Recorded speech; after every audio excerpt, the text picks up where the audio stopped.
Hi, good morning! This is Beverly, your ka-adventure. So for today's video nga ay samahan niyo ako at ating lakbayin ng isang magandang spot dito sa aming barangay na matatagpuan lamang dito sa Sitio Osasay ng daking San Gabriel, La Union, kung saan matatanaw mo ang iba't ibang mga lugar tulad ng Sitio Piskong, Barangay Lunoy, Bayabas, Lipay, ibang part ng Santol at Kibungan, Benguet.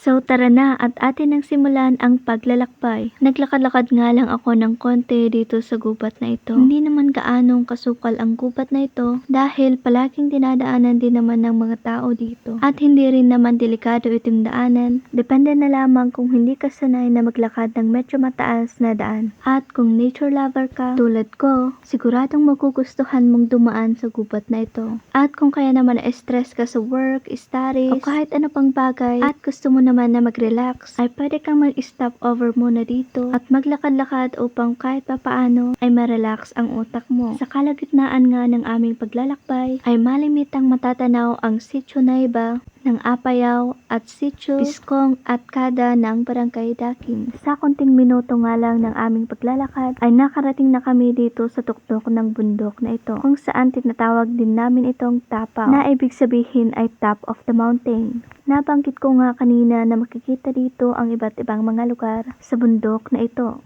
Well, sa bundok na ito ay makikita ang ibang part ng Santol. At sa banda ng mga talampas naman na ito ay part din daw ito ng Kibungan, Benguet. Kung nakikita nyo naman ang mga bahay na ito ay part din ito ng Sitio Piskong. At dito naman banda ay part ito ng Barangay Bayabas.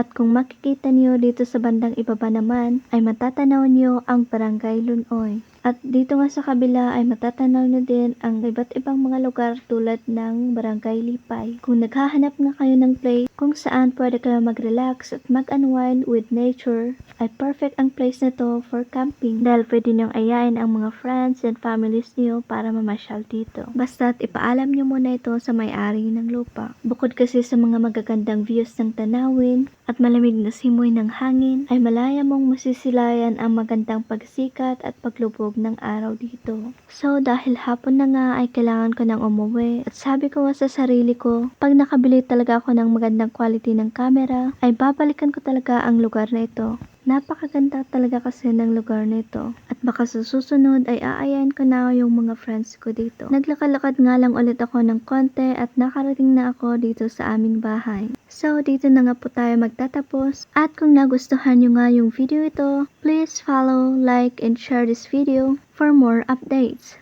Thanks for watching. Bye!